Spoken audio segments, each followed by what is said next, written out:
നമ്മുടെ രാവണപ്രഭുവിലെ അതേ മുതലിൻ്റെ പണി ഓൾമോസ്റ്റ് കംപ്ലീറ്റ് ആവാറായിട്ടുണ്ട്. അങ്ങനെ പെയിൻറ്റിംഗ് വർക്കും ഓൾമോസ്റ്റ് കഴിഞ്ഞിട്ടുണ്ട്.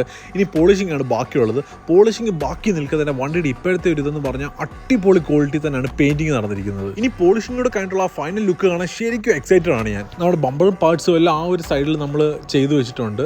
മീൻസ് അതിൻ്റെ ഓൾമോസ്റ്റ് വർക്കെല്ലാം കഴിഞ്ഞിട്ടുണ്ട്. ഇതാണ് ആ ഫൈനൽ ലുക്ക് വരുന്നത്. ശരിക്കും നമ്മൾ അഴിച്ച് പെയിൻറ്റ് ചെയ്തുകൊണ്ട് തന്നെ ആ പെർഫെക്ഷൻ എല്ലാ ഭാഗത്തും നമുക്ക് കാണാൻ പറ്റുന്നുണ്ട്. ഇനി ഇതിൻ്റെ കാര്യം കഴിഞ്ഞിട്ട് വേണം നമുക്ക് നമ്മുടെ അലോയുടെ കാര്യം കൂടെ നോക്കാൻ. നമ്മുടെ അലോയിൽ ഓൾമോസ്റ്റ് സ്ക്രാച്ചുകളൊന്നും ഇല്ലായിരുന്നു. സോ നമുക്കൊന്ന് പോളിഷ് ചെയ്തെടുത്താൽ തന്നെ സംഭവം അടിപൊളിയായിരിക്കും. പിന്നീട് നമുക്ക് സ്ക്രാച്ച് ആവാൻ ചാൻസ് ഉള്ള കുറച്ച് ഏരിയാസ് ഉണ്ടല്ലോ, ബമ്പർ അങ്ങനെയുള്ള സാധനങ്ങളൊക്കെ നമ്മൾ എന്തായാലും PPF ചെയ്യാൻ തന്നെയാണ് പ്ലാൻ ചെയ്യുന്നത്. ഫിക്സ് ആയിട്ടില്ല. പിന്നീട് ഇന്റീരിയർ എന്തായാലും നമ്മൾ ഫുൾ ലെതർ തന്നെ ആയിരിക്കും സെറ്റ് ചെയ്യുന്നത്. മീൻസ് പ്രീമിയം ക്വാളിറ്റി ലെതർ തന്നെ നമ്മൾ നോക്കി വെച്ചിട്ടുണ്ട്. എന്തായാലും ഈ വീക്ക് തന്നെ നമുക്ക് അതിൻ്റെ വർക്കും സ്റ്റാർട്ട് ചെയ്യണം. സോ എന്നെ പോലെ തന്നെ നിങ്ങൾ ഈ LCയുടെ റിവ്യൂലിംഗ് കാത്തിരിക്കുവാണെങ്കിൽ LC എന്ന് കമൻറ്റ് ചെയ്യുക. ഇതിൻ്റെ ബാക്കി അപ്ഡേറ്റ്സ് ഉടനെ തരുന്നതായിരിക്കും. Follow for more.